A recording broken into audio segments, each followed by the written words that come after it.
Well, we are back, huh? We're back at the 9 Club, everybody. Yes, I'm excited tonight. We got a special guest. Mr. Nyjah Huston is here. It's about time. Dude, thank you so much for coming by, dude. Thank you guys for having me. Yeah, man. Well, let's get right into it. I have a question that I'm sure everybody wants to know. How the fuck did you get so good at skateboarding? Let's see. Started skating when I was 5. Actually, I tried to skate when I was 4. I pushed around on my 4? knees. Yeah. Okay. I pushed around on my knees and my legs just didn't want to push. No, they didn't. No. Kneecaps were developed. Kneecaps. Yeah. I had to wait till I was 5. And then I grew up basically having the worst. Have you guys ever seen the Davis Skatepark? No. Was that the indoor one? No. That was one my family owned. That one was fire.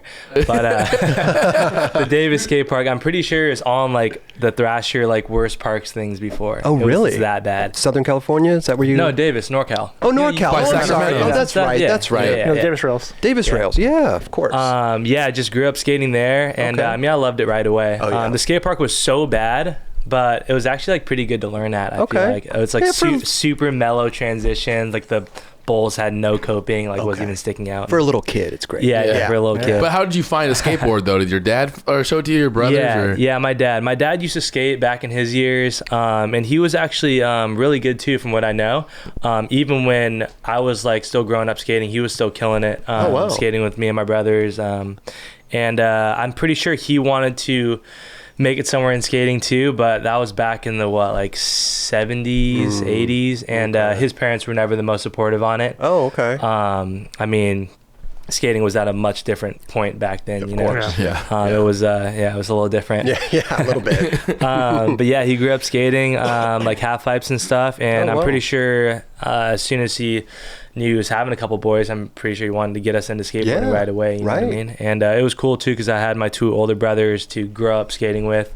I'm sure you guys know, you remember Abby? Yeah, Abby killed it. Yeah. Don't you have the youngest one, does the youngest one still skate? Kiara, Kiara kills it. He skates Laguna Hill skate park. He loves skating. Yeah, I've seen clips of him, dude. Is he sponsored or anything? Is he trying to he works at Element, actually. Oh, he does? Really? Yeah. Sick. Okay. Yeah, he works there, puts a bunch of graphics on the boards and stuff. Hey, you have a little spy down there. Yeah. Huh? You know? Kiara's the man, dude. He's sick. That's dope. Yeah. That's dope. Oh, so you grew up in Davis, and then what was your first skateboard? What do you remember? First skateboard was a Tony Hawk board. Tony Hawk? Yep. Birdhouse? Yeah. Wow. First board. That's amazing. Yeah, and we went to a Tony Hawk demo, what were the old the Boom Boom Hawk Jams? No, it wasn't that one. It was like one before. It's like the skate park tours. Would you know? I have no idea. It was like the big Tony Hawk like demo tour. Yeah. And we went to one of those in Sac. And I think we got to like meet him, and we were all like super pumped and stuff. Because at this time we were just fans of everything. Yeah. You know? Did you get his autograph? I'm not sure. I think I just met him. I'm pretty sure. I'm pretty sure my dad didn't want to be that dude. Like, oh, give me your autograph. Right. We were just stoked to be there and see him skate. I think Bam was there, and good times. I have like slight memories of that. I think I was probably 5 or 6 years old. How do you remember that? I mean, you're still a young kid, but I mean, like, I can't even remember when I was 10. You know, let alone 5. It's crazy. Memories. So you got your first board, Tony Hawk, and I mean, what did you? Obviously, like, you grew up. I mean, your learning curve. You had videos to watch, and you know, YouTube was it not really YouTube? No. How old are you? Like 40? But you developed quickly though, right? Yeah. What videos did you grow up watching? Yeah. Let's see. Minikmati. Watch that video. I can't remember how many times. At least like 100 times. Favorite part?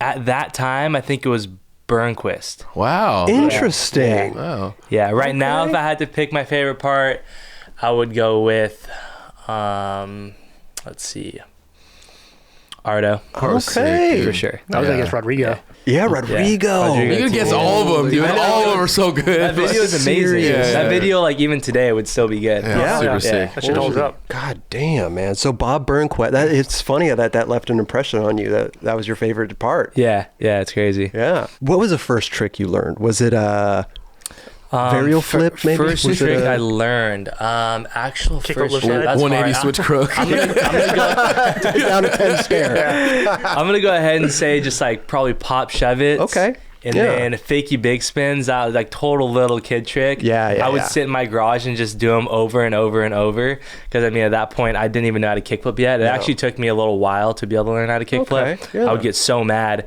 because I would just get my back foot on the board. And then I think I was 7 one day just skating in my backyard, and I finally landed one. Finally got it. And I like ran inside, like yelling at my mom. I was like so hyped, dude.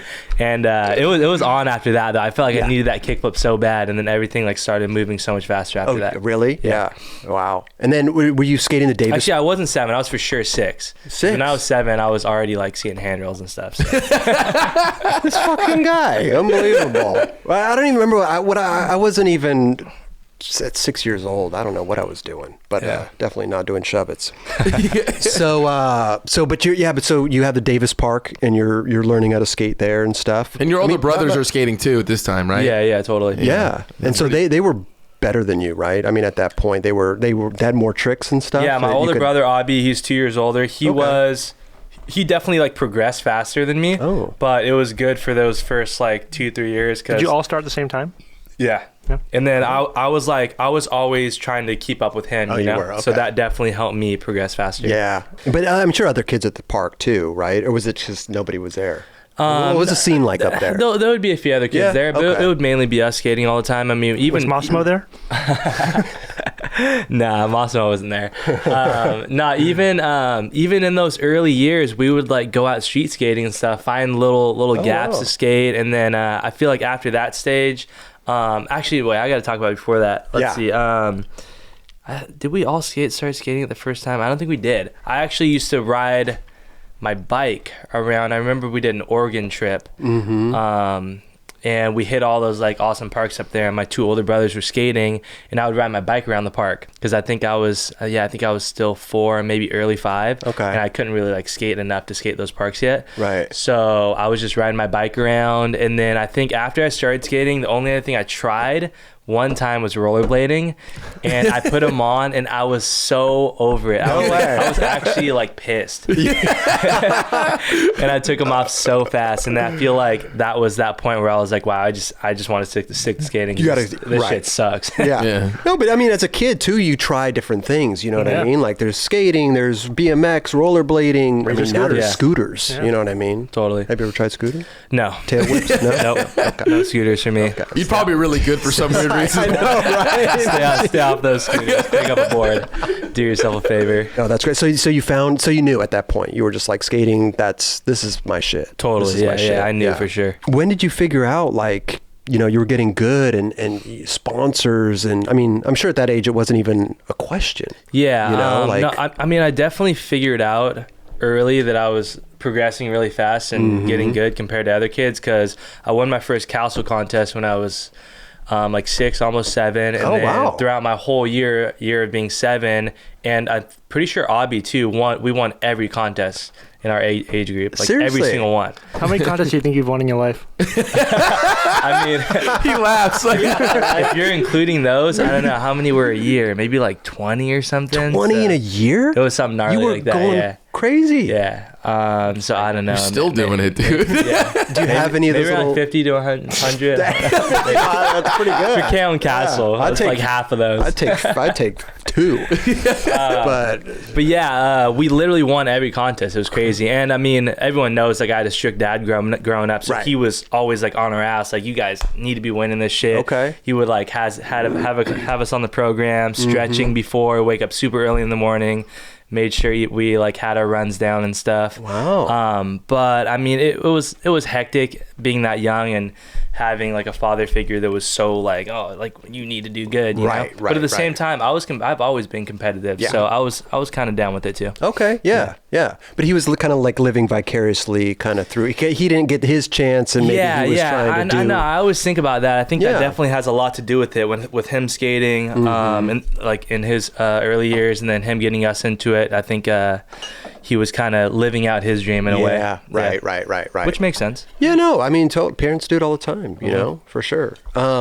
Well, we'll get into all that because I mean, then you guys did I and stuff like that. Mm-hmm. But much later. Yeah. Much later, of course. But let's just keep on the track right now. Wasn't your dad like filming you back then as well? Yeah. He started filming me when I was probably like 7, 8 years old. We would like street skate and stuff. Because I mean, I sent in sponsor me tapes by the time I was 8. So yeah, throughout 7, I was already in the streets filming and stuff. Did anybody bite on the sponsor me tape? Did you get any packages? Well, it kind of happened naturally because I would skate the Milpitas Park a bunch. Oh, yeah. It was like the best park up there at the time in San Jose. And then one day there was like a bunch of pros there, and like Carl was there. Carl Watson. That was the first time I met him. Okay. Amazing dude. Obviously, everyone knows that. Nicest dude ever. Yeah. And then Reese Forbes approached like me and my older brother and my dad and wanted to get us hooked up with some Element product. Wow. And then so that Element kind of happened naturally that way, which was really cool.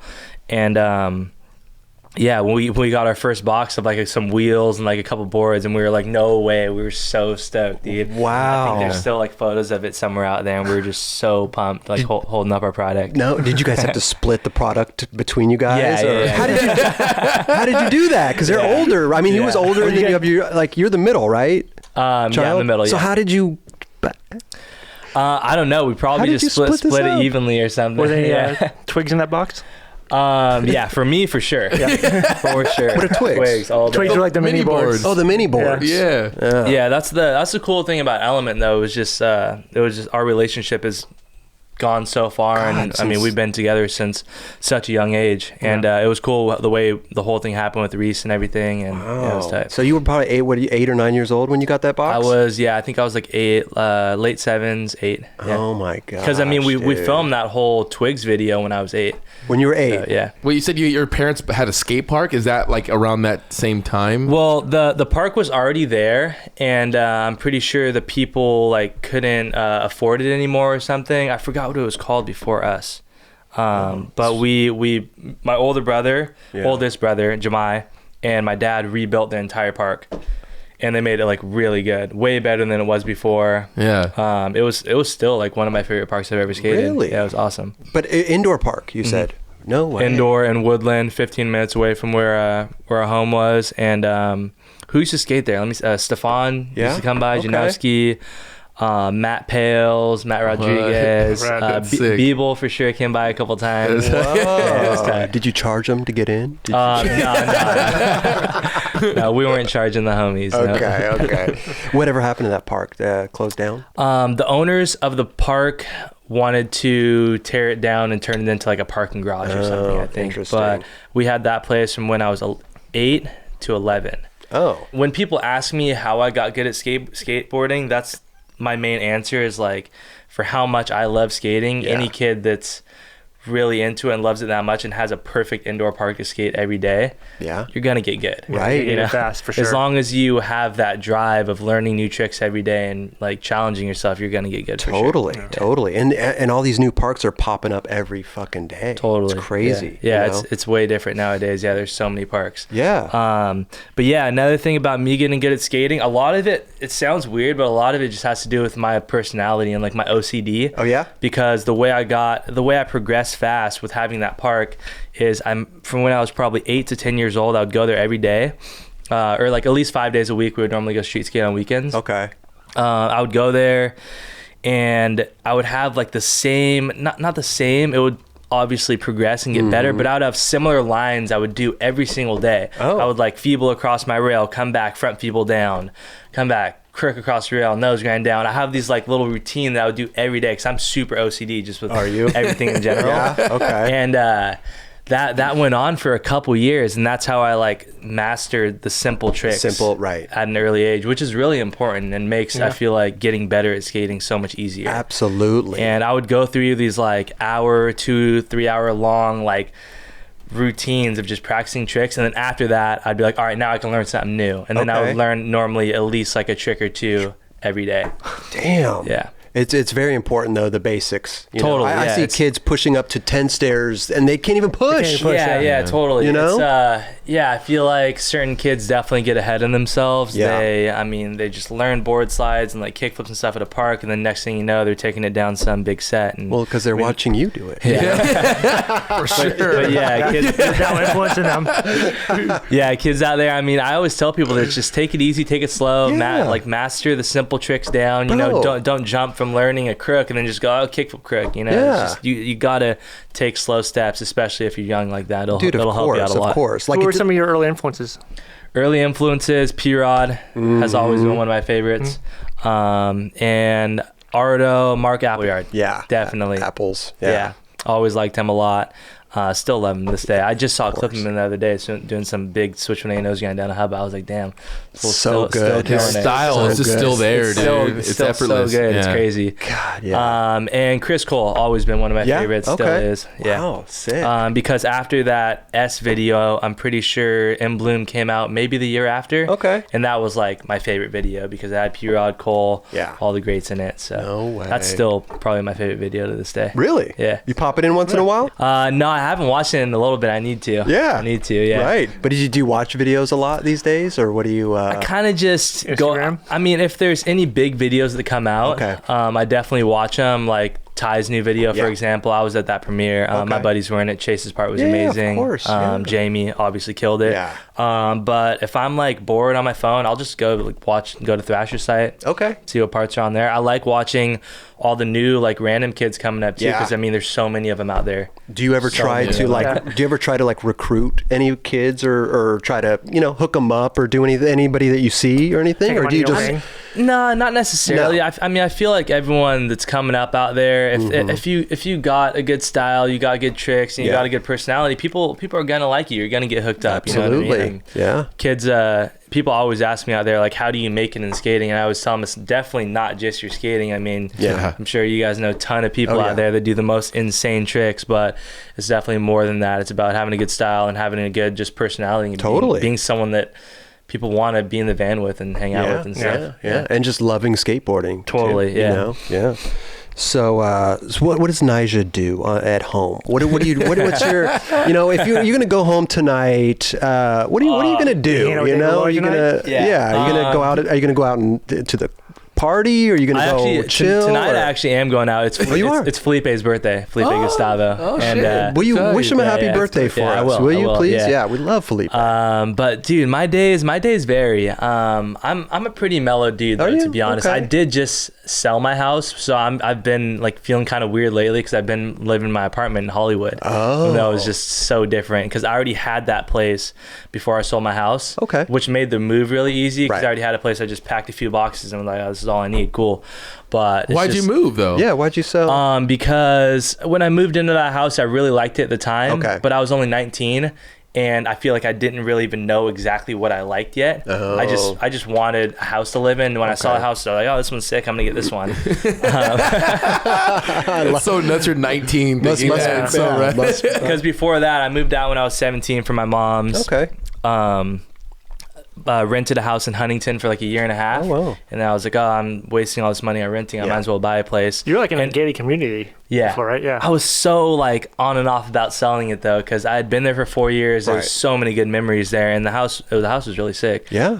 But these people came in, they wanted to buy it full price. So I was like, dude, I shouldn't pass up this You shouldn't. opportunity. Right. Take it. So, Cool. yeah, For sure. I took that, and I was looking for a new place to rent. Didn't really find anything that I liked that much, and I didn't want to rush into buying another place. Right. So I'm just gonna stay in Hollywood for a couple Okay. months and see how that goes. I mean, Yeah. it's hectic. I was gonna say, be careful out there. It's a lot, Be lot different careful. than Orange County. Yeah. For sure, A dude. lot of craziness going If on. you had a place to move, where would be your ideal place? I think I'll live in Orange County for the rest of my life. Okay, because you ride your motorbike, you do all kinds of stuff, right? You like outdoor activities. It's just got a different vibe from LA. Yes, It's just so much more mellow. I got a bunch of good friends over there. My mom's in Laguna. Oh, perfect. Yeah, so Yeah. I'll probably live down there for a long time. I'm working on buying a new place right now. Dope.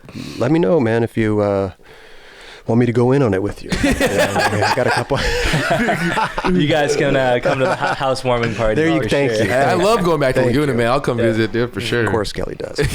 So, Yeah, let's see. Normal day for me. yeah, what do we got? You wake up. So let's see. It definitely depends on what day it is. Normally, I mean, lately I've been working on my video part a lot, which everyone knows. Yep, we'll talk about that. So Saturdays are like a for sure skating day. Okay. Like I'm going in on Saturdays. Breakfast? If oh yeah, for sure. Breakfast, good Oatmeal? breakfast always. Wheaties? What are we let's talking? see. I need to get into. I need to know. Lately, I've been doing a lot of oatmeal. Okay. And a waffle. Okay. With some fruit, nuts, and stuff. Perfect. Breakfast burrito. Probably like a green juice, something healthy. I'm a really healthy person. Are you? So, yeah. You were raised vegan, right? I was raised vegan. Yeah. Now I'm not gonna say I eat whatever because I don't eat red meat. Okay. I try to not eat too much cheese. No normal milk. I hate eggs, so I don't eat No eggs. Yeah. Interesting. Okay. But aside from not being vegan, I am still a really healthy person. I still think it helps me out a lot. Yeah, you need to be. No fast food for me. You can't be like Kelly, you know. I don't eat fast food, bro. Come on, bro. I saw Kelly you was other pretty day healthy. with the Taco Bell burrito. Yeah, fuck no, you didn't. It was Del Taco. That was I don't fuck with that shit. Anyway. No, but when you get home from skating and you're at your house, like, do you just relax? Do you watch movies or what do you do? I relax. I relax a lot. I'll just chill, watch some TV shows. Okay. Normally I don't get home until around like 8 at the earliest. So by that time I'll probably just be chilling, just kick it with my chick and watching TV. Yeah. Sick. Go to bed early or late? You stay up late. So if I'm not going out and partying with the boys, then I'm always like in bed by 11. 11. Yeah. Wow. It's so weird. No, it makes sense. Yeah, it's just slowly, like, I swear it just slowly gets earlier and earlier. It's crazy. Because I went through, even ever since I've been a kid, I always wanted to stay up late. Yeah. My parents would never let us stay up, even though we were homeschooled. Okay. We would never stay up past like 10 o'clock. So we were always like, oh, can we please stay up past midnight? Like, begging to stay up past midnight. And then from when I was about like 15 to 18, I would say, when I was filming like Element Parts, Rise and Shine and stuff, me and my buddies would skate till so late. Oh, yeah. Like we would literally go out. We'd probably wake up at like 4 p.m. from skating the day before, get ready, go skate, hit a couple spots at night. And there was like a few times where we would go all throughout the night and then light up another spot in the morning, or not light up another spot, just skate a spot in the morning when it got light out. Skate rad. Yeah, it was crazy. That's and tight. I cannot imagine doing that now. I would be a zombie. My body would shut down. We get a lot done at night, especially in LA. That's true, though. Yeah, that's true.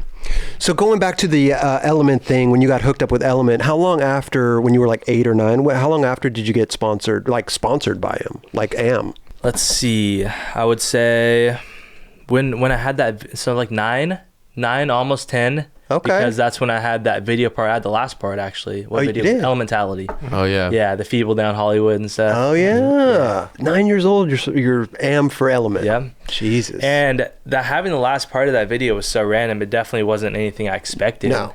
Because, I mean, I was such a little kid, and, I mean, the other guys had amazing parts in that video. So I felt like it was just kind of weird even having the last part. Okay. But, I mean, obviously, I was honored. I was stoked. Who else was in the video? Was it a whole... it was a full length. Full length. Jeremy Ray had a part, right? Jeremy Bam. And here comes this 9-year-old kid with the last part. Well, dude, it was gnarly, you know? Trust me, I know, but still, it's funny. Yeah, it was crazy. So now you're AM, and are you going on Element trips and stuff now? Yeah, and, going on trips, skating AM contest, which I was super stoked on. It was nice to get out of the little beginner contest thing. And I think 9 was my first year at Tampa. Okay. Which I feel like was a big kind of learning experience. Was it? Just being so hectic at Tampa, you know, skating with big guys out there that are twice, 3 times my size and age. For sure. It was pretty crazy.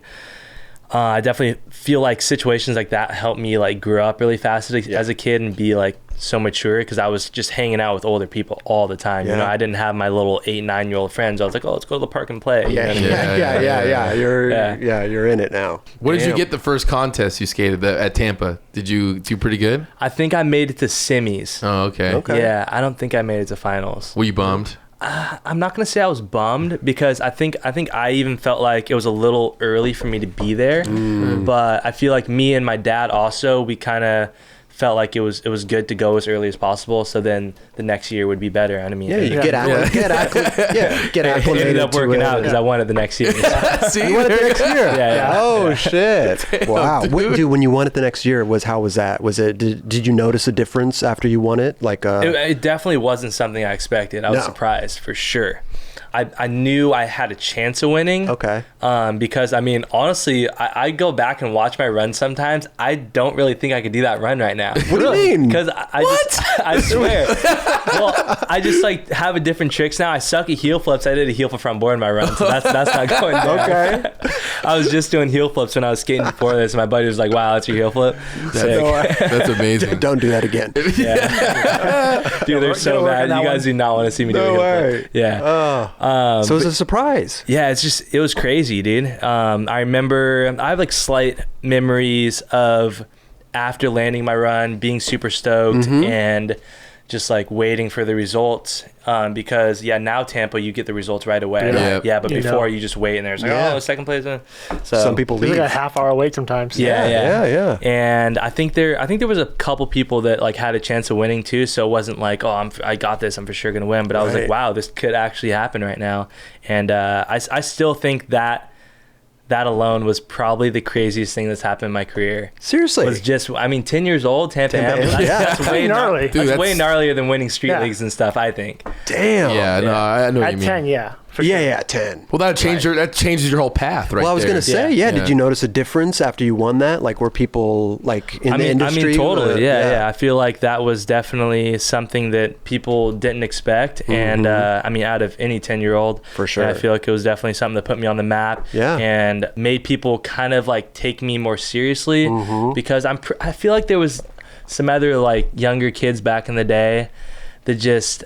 I feel like there's always those young kids. It's kind of hard to take them seriously sometimes. You know what I mean? Right. It's like when Sheckler was young. He skated Tampa with a helmet on. Yeah, and a lot of them don't really street skate too. Yeah, so that makes a big difference. True. And I was always out in the streets filming and stuff. But yeah, and then next year I was in X Games. So I think I won like a couple more AM contests that year. I won like the Dam Am in Canada or something like that. And then 11 I was in X Games. X Games. Damn. Yeah. Did you get like a shoe deal? Did you get on? You were on S. Was S your first shoe sponsor? S, yeah. And did you get on like right after you won Tampa, pretty much, or was it kind of took a while? I think it was around that time. Yeah. Yeah. That was really cool because, like I said, the Minic Monty video was one of the first videos I was watching. So to be on that team, that was like my ideal shoe sponsor I wanted to be on at that time. So at 11, now you're in X Games, much higher, much bigger platform. I mean, this is televised, right? Yeah. How was that? It was intimidating. Yeah. I would say that's the best word for it. I would say mainly it was intimidating just being out there with Cole and P-Rod. It's way different than being out there with a bunch of AMs that are kind of... Was it one of the LA I didn't really even know who they were, you know what I mean? Was it one of the LA ones? It was the LA one at the Home Depot Center. So yeah, being out there with those guys, it was a dream come true, but at the same time, it was just like, whoa. Like, I'm so small right now, and these dudes are all insanely good. That was the good thing though. I feel like when I was so young, being out there in those situations, I've always been like a pretty humble kid, and it was never something that I like took for granted and was like, oh, like I'm the youngest dude out here, like I'm so sick. Right. You know what I mean? Yeah. I was just kind of like, whoa, I'm here.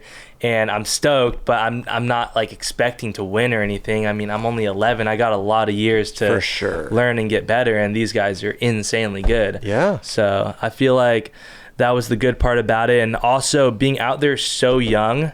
Like I feel like if I would have skated my first X Games when I was 14, 15, it could have been a lot more different for my career. Okay. Because that's when people ask me, they're like, oh, how did you stay focused? Did you think about money or sponsorships or your future and everything? I was like, dude, I was 11 years old. Like, I don't really think I was thinking about much. I think I was literally just thinking about learning tricks and just getting better at skating. So that timing aspect of things, I think, worked out really good in my favor. Yeah. Because you always wonder about sometimes that young kids getting sponsored so young. You know what I mean? Like, it's like, hey, let the kids develop and whatever, you know? So especially different for everybody, though, you know? Well, being in the contest at such a young age, like your nervous system in front of the crowd, when I watch you skate now, like It's like they're not even there, dude. You zone out so gnarly, and it's just like second nature for you. Yeah. It's just like since you're 11. I feel like being a little kid like that though, you're almost less nervous. Yeah. Because just less is on your mind, you know? You're just you just want to skate. That's all you want to do. Right. And I feel like that helps out a lot. How did you do in that contest? I think I would have to look. I think I got either 5th or 6th. So, I mean, damn good. Yeah. Not bad, yeah. Wow. We're going to go through every contest you want. Just let you know. Okay. So I hope you got some time. No, but that's amazing, dude. So now Element must be stoked. You're doing it, at 11 years old, you know? When did you turn pro, by the way? I mean, that's an interesting question because the first time I had my pro board was with I&I. I never had a pro board with Element until I got back on. Really? And it was something that could have happened. I know there was talks about it, but I think it was more kind of my dad not wanting me to be one of those kids that went pro too young, you know what I mean? Yeah. It was just weird. I still have mixed feelings how I feel about that because I was skating pro contests, but I still wasn't doing the gnarliest tricks, and I was still progressing so fast that it didn't really matter much if I was pro or am. I feel like just me being in those contests was the main important thing. Do you wish you would have rather turned pro on Element than your own company? You know, that doesn't matter. Were you even tripping on that though? It seems like you were just skating. And I was not. Yeah, I wasn't stressing on that at all. Because I think I could just see that my career was going well. Yeah. And I always knew I was just super focused on skating, and I think I just saw how fast I was progressing. Yeah. And I think that was the most important thing to me, was just as long as still to this day, as long as I'm getting better every year and I don't feel like I'm just losing tricks and can't skate anymore, then I'm stoked. What led to you leaving Element to start I&I with your dad, or your dad starting I&I? Yeah, it was interesting. I wasn't too involved at the time. I was still only 13 years old. I wasn't really talking to my sponsors and dealing with them on where I need to be, what demos I need to be at, filming for videos and stuff like that. Right. And my dad, I think we skated a contest. I skated a contest in Puerto Rico. I think I won it when I was, I think it was maybe 10. Yeah, okay. that same year I won Tampa. Won Tampa. Wow. And my dad loved Puerto Rico for whatever reason. And don't get me wrong, it's an amazing place. Right. Puerto Rico is really nice. Have you guys been? Never. It's really nice. Yeah. Really nice place. But it's just, at that time in my career, I wasn't the ideal place for me to move. There actually is really good spots there and stuff, but there's not the best skate parks, a lot different. You're so far out of the way. You're not right next to your sponsors. Right then, I just want to be in SoCal. Growing up in NorCal was awesome, and I still love NorCal. Obviously, a totally different vibe in SoCal. Everyone's super mellow up there. It's tight. But all the sponsors, the whole skate industry is in Southern California. It's true. Yeah. And I remember ever since we took our first trip down there to skate spots when I was 9, I was just so stoked to be in LA and just be in that scene, Yeah. So that was always my dream, to just live in the Southern California area. And then my dad was always all of a sudden oh, we're gonna move to Puerto Rico. Oh, that was around the same time that the park was done, and the owners wanted to take it back over. And I didn't have much say, Yeah. It was my dad's decision. At that time, he was just growing weed, and I'm pretty sure he wanted to go out there and grow some outdoor and stuff. Okay. Aside from that, I don't really know still what his thought process was on that. I never really got to talk to him about it fully. Okay. I think a lot of it, all I can really think it had to do with was kind of keeping, as a lot of people know, my dad grew up or raised us in that super kind of secluded Rastafarian lifestyle where he didn't want me to cut my hair, no alcohol, didn't want me and my friends to have friends with bad influences, didn't want us to go to normal schools, didn't want us to get involved with girls at a young age, didn't want us to eat meat, all that kind of stuff revolves around that lifestyle. And don't get me wrong, I have nothing against that lifestyle. I think it's really cool. I think it's a healthy, great lifestyle, but at the same time, you can't really just control people with that. It's kind of something that you got to let someone find on themselves. And that's what he did when he was a kid. He would always tell me about how he found that lifestyle when he was 18, 19. And I was always down for it, but you can't like force your kids to go a certain way, or they're definitely going to go the other way. I mean, that's just everyone knows that's how it is. It is. Yeah, it's true. It's true.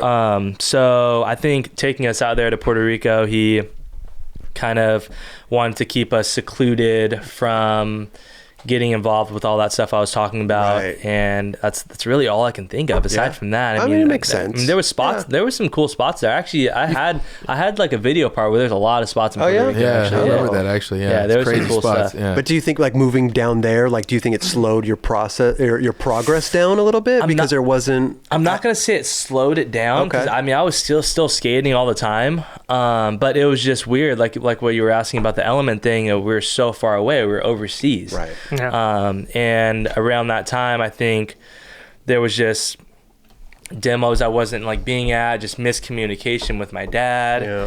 And I think Element kind of put up with it for as long as they could, which was a few years. And then it got to the point where they were like, fuck, like, what are we supposed to do? You know, like this kid's all the way out here. We need him at stuff. His dad doesn't want him dealing with us directly. And at that point, I was like 13, 14. It would have been cool to start building that relationship. Of course. I mean, that's like around the age that you start doing that, you know? For sure. And like traveling, my dad would like never want me to go on trips without him because then he thinks that whatever, the guys, the team riders that had bad influences on me, you know what I mean? How did you feel about all this? Were you just like, Dad, come on, get off my back? Yeah, it was one of those things where I was like, I mean, I would be totally down to go on a trip by myself, and I feel like I'm ready for that. But if I ever expressed that to him, he'd be pissed. He was just one of those people that is very, very stuck in his ways. You know, he always thinks that he's like got the right mindset and the right way of things, and it's just really hard to change that. So there was just a ton of things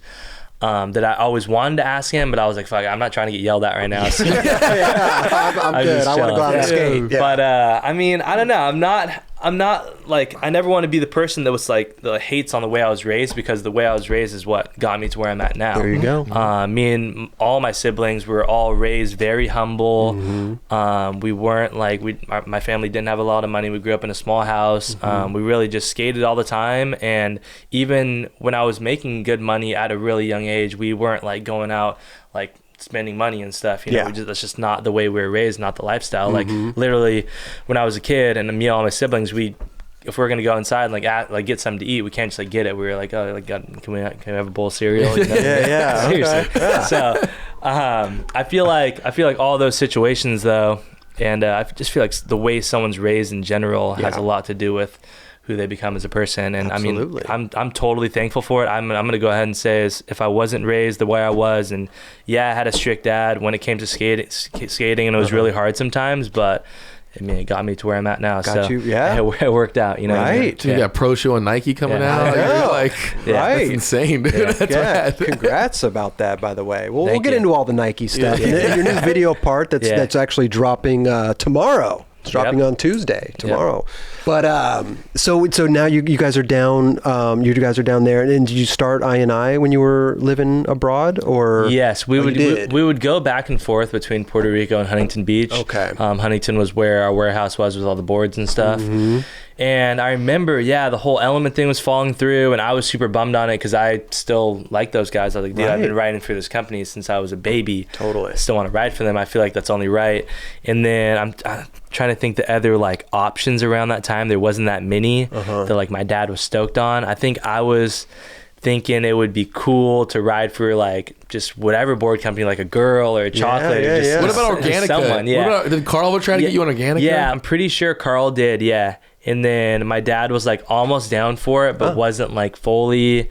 And then he thought it was the right idea to start our own board company. And I just remember him talking about it, and I would just kind of go along with it. But I'd just be sitting there like, dude, I'm 14. I do not need my own board company. Right. Like, it's just not necessary right now. Like, it's just not. So that whole thing was mainly his idea. I didn't really have much say in it. Okay. And I mean, it was what it was, you know. It was the board company that I did have my first pro board on. Yeah. And I remember hearing from some people like, oh, that's so weird for you to start your own board company and then give yourself a pro board. And I started your dad. I was thinking like I could have been pro like a year ago if I wanted to. It doesn't really make much of a difference. But yeah, the whole thing, I just didn't want that responsibility at the time. It was just so unnecessary. For sure. I think. Well, it's funny because you're already doing all the responsibility. Yeah. What, about being a pro skateboarder, you mean? No, just having my own company. Oh. It just felt like it just wasn't right. Because at this point, like, I feel like that's kind of that turning point where you really start thinking about things more when you're like 13, 14. Of course. And I just wanted some normal sponsors and really just to be able to focus on skating, and that was it. Right. And I just wanted to like live in California. Yeah. And now somebody else is determining your path, you know, so to speak. Wow. So how long did I&I last? A couple years?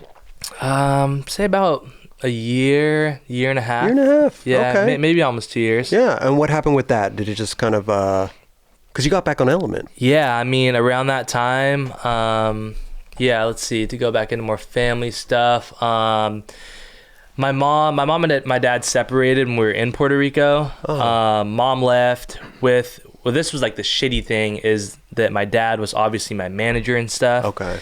And then all my siblings left back to Davis with my mom. And I was kind of the one that was stuck with my dad, which I was super bummed on and I didn't really like have much say because my dad's like, oh, like obviously I'm going to like stay with him. I'm filmer, manager, all this stuff. Right. And I was just sitting there like sick. Now I'm just here without my brothers and stuff tight. I was pretty bummed. Damn. I could imagine. And then didn't see my mom for like a full year. And then I think she still kind of had hopes that things would like work out and the family would be back together, but it just wasn't happening. So took my dad to court, my mom did, and then all the divorce stuff happened. Okay. Obviously the judge heard that I hadn't seen my mom in a while, and I'm not saying that he thought that my dad like wasn't taking good care of me, but just that alone is like, dude, the kid should be seeing his mother, you know, if you guys are just separated, like just how it is. So my mom ended up getting, I think, full custody, and my dad had like just visit times and stuff.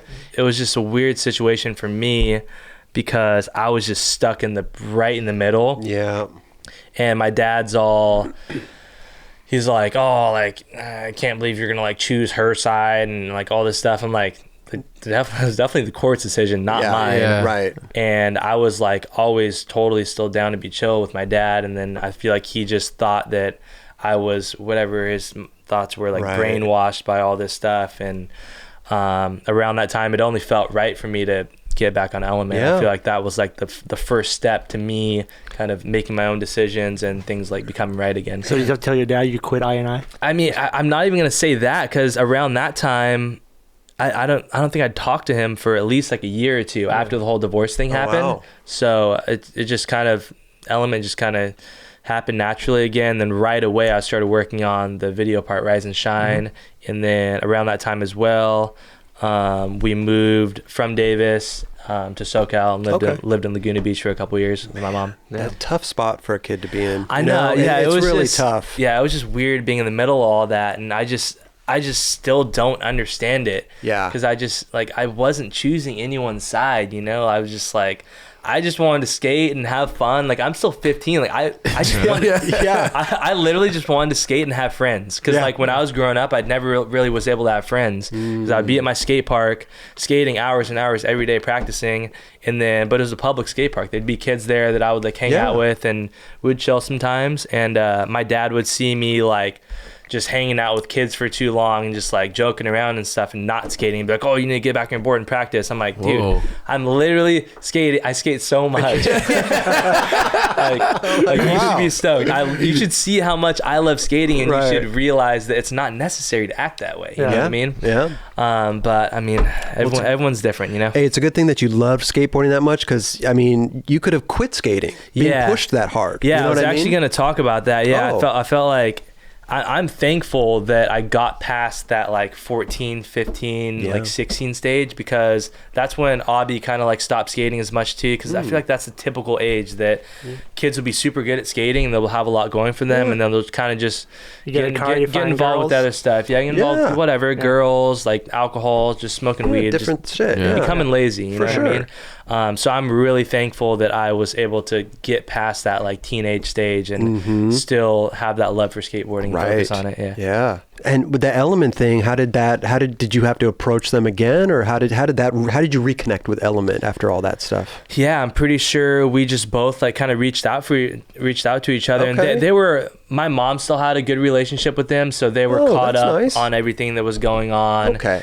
And they always knew that I wanted to ride for them still. Okay. And they always knew that me and them both knew that it wasn't my fault that the relationship was getting messed up. Gotcha. So that was easy, and kind of a no hard feelings thing. It was do totally this. chill. Yeah. Sick. How long have you been skating for Element now? I mean, I don't really count that like 1 year separation. There you go. So okay. I would say 16 years. 16 years. That's incredible. It's crazy. Can I tell you something? That's incredible. Congrats. Because a lot of people, more than 16 years for sure. No, but I mean, some people they jump around from sponsor to sponsor and this and that. I mean, that's great, dude. Yeah, it's awesome. So you're already pro in I&I. You go over to Element, and they immediately just give you another board. I mean, they give you your own pro board. Yeah. I felt like that was a pretty big thing at the time, me having that first kind of real official pro boards. Did they release it with that Rise and Shine part, or it came out before that? I think it came out before, because I filmed that part for about a year. Oh, okay. But yeah, I remember going. I remember that part was like, because you kind of were gone for a little bit. You were in Puerto Rico, and then you came back, and it was just like, what the fuck just happened? Yeah, I definitely grew up a lot from like kind of 13, 14 to 15. I started getting taller and started growing up a little bit. Didn't you cut your hair off during that time? Cut the hair off mid part. Mid part. Yeah, that was a big thing, dude. Yeah, it was. How was that? How did you decide to do that? Dude, that was crazy. It was something that had always kind of been on the back of my mind because I love my dreads. They were sick. I think they were definitely a cool part of me growing up. Right. But I mean, having that much hair for so long, obviously I'm going to be thinking like, what does it feel like to have normal hair? I'm just curious. Yeah. Did you ever run your dreads over while skating? I might have once or twice. Yeah. Oh, yeah? I feel like they didn't really bug me because I was so used to having them. Okay. But I knew that one day it was going to happen, and then it kind of just happened randomly. I'd been filming and stuff for Element, and then randomly, I think it was the day before I did it, I was like, dude, I think I'm just going to do it. Yeah. Yeah. And literally just went home and just cut them off. Yeah, it was crazy. Do you ever think about growing them back? Nah, I can't do that, dude. People still ask me that question. I'm like, bro, that was so long ago. Those things are done. They were awesome. They were sick, but they had their time. They had their years of glory. Do we know how much? Do we know how much they weighed? Did you save them? Yeah. I mean, I think I still have a couple. Yeah. That's amazing. I had to give some away for King of the Road one year. Oh, you did? A few years ago. Yeah. Yeah. It was one of the challenges to get one of my dreads. No. And, you gotta love that. Yeah, and there was a few of them, so I sent a couple out. That's amazing. Yeah. But I mean, were they heavy? They were. It's a lot of hair, It was a lot of hair. Yeah, it was pretty heavy. The main thing that was different was just them not being in my face, especially when I skated back and forth mini ramp stuff. I would always be in my face. Yeah. It was a lot. To imagine having them again, it'd be crazy. Did it throw you off at first when you started skating? You're like, this could throw off your balance at all? No, I didn't throw off my balance. It just felt so weird not having that on the back of my head. It felt lighter.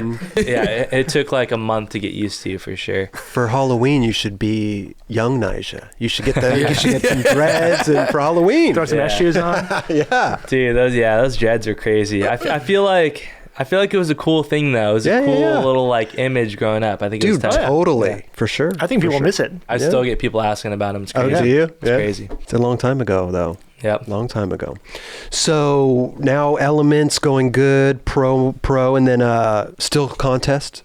Still killing the contests. Yeah, well, I won that first street league ever in Arizona. I was 15, still had the dreads. You were 15 and... Go ahead, Raj. I was going to say, we should talk about you getting in the street league because you got in because Jeff Raleigh bounced out, right? And you took his spot. Yeah, it was so weird. See, this is another one of the things my dad was so weird about. He didn't want me to skate in the street league.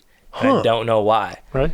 I just don't know why. I have no idea. But I mean, X Games, castles. I mean, it just. I just don't get it. Yeah, I think the evolution. There was something about I mean, street league has kind of always been weird on their like terms of not being able to skate at like all the other contests and stuff. So I think he was kind of worried about that. But I saw the lineup of everyone in there, and it was every best skater. So I talked to him about it. I was like, why would you not want me in here? Like every other best skater is in here.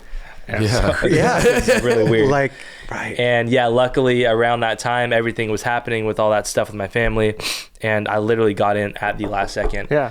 And it was crazy because I won that first contest, and yeah, that was like that turning point. Because I think Jeff Raleigh was supposed to be in that spot, and then he decided he wasn't going to do it, and you took his spot. Yeah. Wow. Yeah, me and Raleigh still joke about that. Do you? Yeah. That's nice. You would have gotten in eventually. Yeah. But how much was the purse for that first contest? $150,000. Life changer right there, huh? Yeah. Crazy. Totally. Yeah. What did you do? Did you go to Disneyland? What did it? No. Hit the club? Yeah, what did you do? I've never been to Disneyland. What? I swear I've never been. Let's all, should we go? Should we have a nightclub outing to Disneyland? Let's take Nyjah to Disneyland. I like, it's just been, I feel like I've gone so far that I'm not going now. No, dude, come on.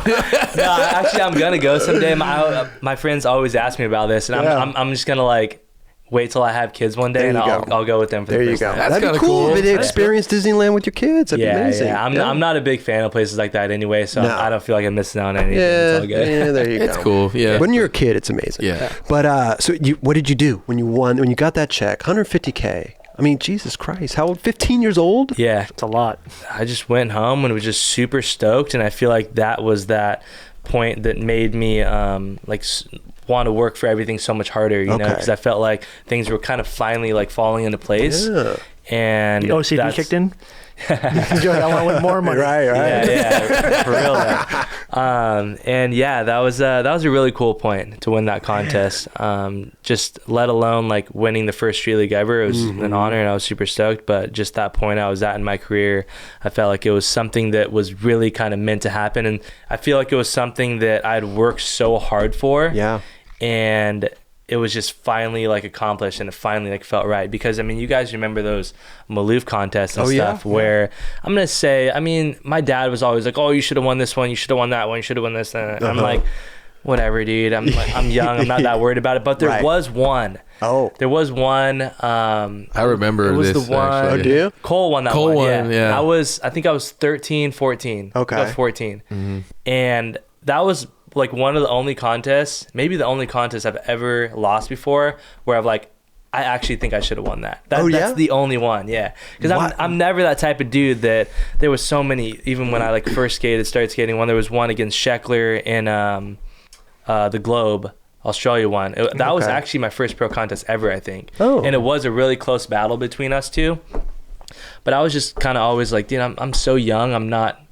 I don't need to win all these contests. You know, I'm not really stressing on it. But that one Maloof that I landed every single trick in that last section, I was like, wow, I really, really surprised I didn't win. So I remember, like, not to like say, but I remember looking at you and you started tearing. And I was like, dude, because you worked hard. Yeah, totally, and I was tripping on that too. I'm like, damn, I kind of think you should have won. Yeah. I could tell that was like the one time you're like, fuck. Yeah. I really wanted that one. It was really weird. Yeah. That was still maybe the best I've ever skated in a contest. Cause I literally landed every trick in that last section. Yeah. And I was doing some gnarly stuff. It was crazy. But yeah, to be able to win that street league, I felt like that was something that like I really deserved and was finally like meant to happen. No way. When you lost that or got second in the Maloof contest, did it like burn a fire in you to go fucking kick ass in the next one or some shit like that? Or? It kind of did. It kind of like defeated me at the same time though, because I felt like, what's the point? I felt like it had already been like so many close situations with me almost winning contests, and then that one thinking that was going to be the one, and then it not being. It was like I kind of felt like defeated in a way. It sucked. You got second though. Yeah. Well, I got second in the first Maloof too against P-Rod, right? Yeah. Oh, you did? But yeah, that one for example, I wasn't stressing on because P-Rod killed it. He did so much gnarly shit. Right. I'm not saying I think Cole won the other one. I'm not saying he didn't.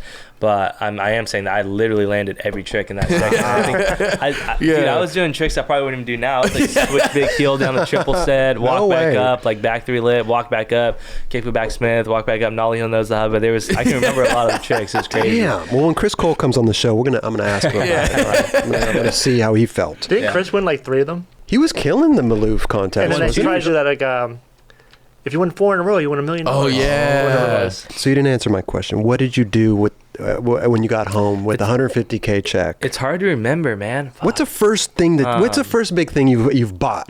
You know, you're I just bought like, my car. I did buy my first car, the Mercedes. Oh yeah? Yeah. I bet that felt good. I was really stoked on that. I was getting my license around that time. Was that the white one? Yeah. Wow. And I was super stoked. I was still living in NorCal at that time, so I would drive down south like every month, I would say, and stay with my friends down there and skate a bunch and stuff. And that was like around that time, I feel like the thing I was most stoked on was honestly just having like friends and just being able to go out and have a good time and kind of just be a normal kid and just skate with my friends, hang out with my friends, just fuck around. That was like the most thing I was. Because you were deprived of that. Yeah. Who were some of the guys you started skating with first? My oldest friend's Edgar. You know Edgar? Edgar? Yeah. You know him. Yeah. I've known him for a long time, and yeah, he's from Huntington. We met back when I was like 13. Okay. And yeah, we still skate with each other all the time. He still lives with me when I have a house. Yeah. Okay. He's gonna move back in with you. Yeah, he's the man. Is it weird living with a friend, or is it cool? No, it's cool. I live with a couple friends. Oh, you do? At my last house, I was living with Edgar, Dominic Walker, and my little brother Kiade. Okay, I could never have a roommate now. You'll probably get there. I will get there. Yeah, give me a couple years. Yeah, I could. I don't know how Roger and Kelly do it, but so how many street leagues have you won? 20. Yeah. Wow. Just has it 20. Yeah. I know normally it's hard to figure out, but I remember that last one last year. Yeah, that was the 20th one. And that was the one where you got hurt. You kind of did the splits, or was that the year before? No, that was the second to last one. Second to last. Okay. That was the one I didn't win last year. Because people were tripping that you got back up. Dude. It was like trying to fucking. I thought you were done, bro. Yeah. Like, what did you do in the? Did you? Smoke some weed or something? It did suck. What happened? It did suck. That hurt really bad. But the shitty thing is, and I feel like a lot of people don't know, the reason why, I'm not going to say the reason why I didn't land the last trick, but I was really struggling to even try my last trick, which I'm pretty sure I would have won if I would have landed it. Yeah. My legs cramped up. I'm not sure if it had something to do with the splits, but you couldn't even drop in on the ramp. It looked like you were gonna fall over. It sucked. My leg cramped so bad, and there was nothing I could do about it. I was already like taking up too much time, so I just went and tried my trick. I was trying 180 switch crook locked in the tail slide. Still landed it too. That still landed it. I was so pissed. I was like, dude, I just slammed so hard, and I can still skate, but my leg is so cramped right now. It sucked. Damn. But no, that last one was the one here in LA, the Super Crown one last year. That was after I had that concussion and stuff. That's right. You take a beating, dude. I do. You know what I mean? I do. Like, dude. I gotta give it to you, bro. You fucking. I do. Oh, jeez. Have any of your sponsors matched your winnings for Street League? Yeah, Nike does some. Yeah. Okay. Monster too? Monster, I think it's smaller incentives. Yeah. That's pretty fucking cool. If you won 20, you've probably got a good amount. Well, Street League, they were 150K, and then they've gone down over the years, though, they have. The purse, right? Now it's what, 50K or something? Something like that? For the average one, like the normal ones, I think so. I think the Super Crown was 100. Yeah. It's still 50K, bro. Yeah. You know what I mean? Yeah, I don't know what the whole deal with the Street League price is, but I never. Yeah, hopefully it'll go back up. Jesus Christ! How do you go into these street leagues, dude? You know, I mean, like we said, I mean, you obviously like have done contests in the past and everything, but like, I mean, the crowd and you know, you're up against the best. Yeah, totally. The best. It's all single tricks too. Yeah. Yeah, throughout like this past, I would say year or two, I've tried to tell myself so many times, like, going to these contests and like I still want to win, but don't stress so hard on it. You know, like if you lose, don't be so bummed. Right. But that's that natural like competitive side of me always comes in, and it's so hard. If I feel like I like didn't skate good or messed up or whatever, it's so hard to not be bummed. Right. But yeah, I'm always trying to be that way with contests. But just relax, just chill. Whatever happens, happens. Try to have fun with it. Yeah, have fun. Yeah. That's the thing, though. Even though I take these contests seriously, like I have so much fun skating them. That's great. So much fun. Yeah. Not just because, I mean, I have a chance of winning money and it's fun skating the course and stuff. Just, I'm a competitive person. I like to compete. That's who I am. Yeah. And if there was a street league every like 2 weeks, I would be hyped. You would do it. Yeah. I think that's like the hard thing too, and the thing that puts a lot of pressure on myself, and I'm sure other people feel the same way, is there's only 4 a year. That's right. If there was 10 a year, then it would be a lot easier to go in like more mellow and relaxed. But there only being 4 street leagues a year, not that many. Yeah. You know what I mean? Yeah. Big money at stake too, man. Yeah. Well, I'm glad you have fun doing it, you know, because I mean, people like me and everybody, a lot of people, we can't relate to that kind of stuff. You know what I mean? Like, and it's cool to hear that, you know, you're out there enjoying yourself. You know what I mean? But, you know, you're known now for doing like big shit, you know, big rails and stuff like, what's a SLS, ETN does the face melters thing and everything. Like, do you get sick of that? Like, you know, being known for like, oh, like ETN wants you to do the craziest rail. And do you feel like you need to outdo yourself constantly? There you go. Kinda, in a way. Yeah, that part kind of sucks. Right. Do you ever like go to like an 8 steer and be like, well, I'm not gonna skate this. I already skated a fucking 20 steer. You know? Yeah, I do feel that way sometimes, but when it comes to skating rails, it's what I enjoy. You do, I feel like it's mainly what I've always enjoyed. Okay. Ever since I did my first handrail when I was 7, I was like instantly hooked. What trick did you do when you were front board? Front board. Yeah, the Davis rails. Oh, the Davis. Okay. Wow. Yeah, I've always loved skating rails so much. And I feel like that's something that's awesome with this video part I'm coming out with. Okay. Is it's something that's kind of allowed me to take my mind off the contest a little bit and be like a little more chill about those and really concentrate on this part, because the last part I came out with before this was about 2-3 years ago, the Thrasher one. Okay. Which I was hyped on. It was something I worked hard on, but it was also something that there was kind of some older footage, some just random tricks that were thrown in there. It was right around the time I was getting on Nike, so I wanted to get rid of all my footage that I had DCs on. And it was the end of the year, so Thrasher was coming with like... you're getting for Sodi? Yeah, going for Sodi. Sodi season. Yeah. So, yeah, I feel like this part, I'm so stoked on it because it's something I've been able to work so hard on and something I've been able to look like forward to so much aside from the whole contest scene. Right. And plus you were working with Ty Evans. Yeah, working with Ty has been sick. Was he up in helicopters and stuff? Or what was that? What was he doing? Nyjah, go. Yeah, dude, Ty's crazy. He's out of his mind. All of his equipment and stuff. Yeah, but Ty's awesome. My favorite thing about Ty, obviously his whole professional side of things and his awesome cameras and equipment and everything's awesome. But my favorite part about him is he's down for whatever. He's down for whatever. Down for whatever, dude. It doesn't matter if you want to go cut some knobs off a rail or go skate some spot all the way across the world. Like, he's literally down for whatever time you want to go skate. He's dedicated. Yeah. And I mean, there's been countless times where I'm trying a trick for so many hours and I feel bad. I'm like, dude, I'm sorry I can't land this. Like, you're working hard too, carrying your big ass camera and your back probably feels like shit. Totally. But he is always down. That dude does not give up. He doesn't. It's rad. How long did you work on this new video? What's it called? Do we know? Yeah, it's called Til Death. Til Death. Yeah. Next part, do us part. Yeah.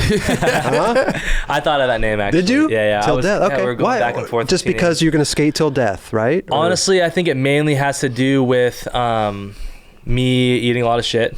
A lot. which people know. There's some heavy slams in the part. And I think the main thing that made me think of it as a cool name for a part is people always asking me, how do you still want to skate big rails and stuff after eating shit, after getting knocked out, after having concussions and stuff?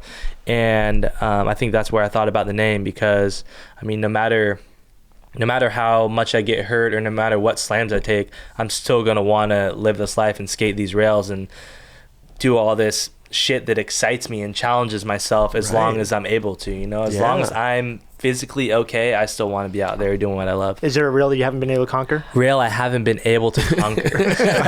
Like, have you like gone back to like one spot, like slam multiple times and like not been able to get your trick? No, not that I can think of. It's mainly like the technical stuff where I get over sometimes. Dude, that's why like people ask me sometimes like, why do you not skate ledges more, or why more manuals, or it's hard as fuck. Get on Kelly's program, dude. I mean, honestly, I don't have the patience, bro. No? I do not have the patience. It's just, I mean, I have nothing against no, but grinding like a 20+ steer rail is just as hard as doing a Tech Manny trick. Yeah, I have nothing against any type of skating out there. I think all skateboarding is great. I think it's cool that how many different skateboarders there are and how different we all are, you know, in our own way. But yeah, me personally, I see these kids out there, like, I mean, obviously people like Shane O'Neill who can do any ledge trick he wants to. But even aside from that, there's just so many kids out there doing the gnarliest ledge tricks, manual tricks, all this stuff that I'm just like, yeah, I'm not gonna try to keep up with that. you guys can have that ledge manual stuff. Well, I hope there's a couple ledge Manny. There'll be a couple things. Yeah. Okay. You got some ledge skills, dude. It's got crazy ledge skills. Come on. But yeah, lately, dude, it's crazy. There's just the whole Instagram social media thing. I see tricks every day, and I'm like, wow, that was absolutely insane. Yeah. And I mean, it's just sitting there on Instagram. Well, I mean, how do you feel about Instagram? I mean, here you are coming out with the new video part and everything, and people are saying, oh, maybe video parts are dead and blah, blah, blah, and it's just Instagram. Like, what's your take on that? I love Instagram. I think it's cool. I think it gives kids out there a lot of opportunity to show their stuff. Yeah. And you never know who's watching. As a pro, do you feel like it pushes you to try harder? Pushes me to try harder. I'm not going to say that. You're seeing like some random kid do something ridiculous that was like in a way for sure. I mean, because not just like technical stuff. Like there's kids out there doing grinding these like 30 rails and stuff just on Instagram. It's insane.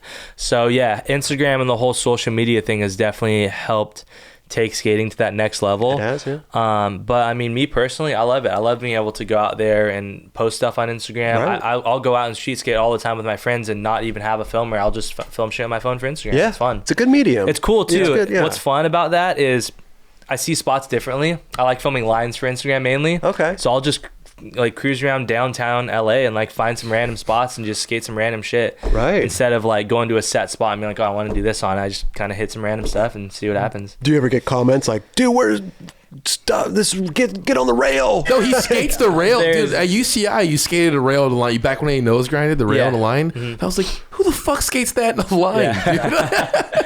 The whole Instagram thing's crazy. Yeah, you didn't want to get on the whole comment thing. There's every comment out there that you could probably think of. Yeah. Do you respond to people at all? Yeah. I respond to the positive comments. There you go. Not the negative ones. I could give a fuck about that. Hey, but that's the way to do it, though. Of course. That's the way to do it, for sure. I try to respond to some kids, though. Yeah, I mean, especially if they have like a question about whatever it is, progressing, skating rails, about my shoe coming out, anything like that. I try to respond. It's good, man. So video is dropping tomorrow. Can't wait to see it. Stoked. You picked the song, or did Ty pick the song? I did pick the songs. You picked the song. Yeah. Did Ty, was he backing it? Actually, Ty helped pick one of the songs. Okay. Oh, you have multiple songs. Yeah. Oh, okay. We're looking about 6 minutes before they dinner. Ty actually helped find one of them, but yeah, the main influence on the music was definitely myself. So along with the video part, though, the new shoe, Nike, the shoe, SB, the new shoe. Yeah. He's got it on. Oh, he's got it. Really? I got one on. Yeah. I'm gonna show him. Let's see what this thing. The white one. Wow. Well, we didn't even talk about DC, though. I mean, DC. Well, let's talk about this first. You got the new shoe. Yeah, it's on the table. Let's talk about this, man. It is very light. Yeah. And no seams to rip, which is nice. Yeah, it's cool. Yeah, it looks like it just wraps around your foot, huh? This new material they use is crazy. It's this really I forgot what they call it, but it's some high shark skin, some high tech rubber, and it's really thin. So it's and it actually feels grippy. Yeah, it is. Yeah, really grippy. Yeah, and it's cool because it actually lasts a long time. It's really thin and it's like really flexible, but it lasts a long time. It does really feel flexible. It really feels like you could put this shoe on and just go. Yeah. Right? First Nike shoe. Yep, first one. You must be pretty stoked. Yeah. Pretty proud, huh? Yeah, I'm really stoked on it. It's a good looking shoe. Yeah, I mean... It's good. Yeah. What colors? Any color? Is there's the launch color. That's the launch color. White with black? There'll be more a couple months after. Okay. Did you design it yourself, or did they help you? Yeah, I was going to say, that's the coolest thing about having a shoe is just how involved I was on everything about it. Oh. The way it looks, the way it skates, the way it feels, the materials, everything. It's really is my design. I don't want people to think that Nike just came with me as a shoe and like, oh, you just can, here you you probably go. sell this, so we're just gonna give it to you. You know what I mean? I actually was very involved with this, and it took so long. It takes a long time, dude. It took forever. Oh What's my god. Nike Free? We've been working on this. 2018 is supposed to be like the year of Nike Free, okay. Which is supposed to be that really flexible, thin, light like feel and look. Like kind of a deconstructed type of shoe. Yeah. It's kind of like a runner type thing, isn't it? Yeah. Yeah. It's rewarding to see it come out. Yeah. Because we've literally been working on it for like a year and a half, 2 years now. Now, did they come to you and be like, hey, we have this new material, try this, or did you, I mean...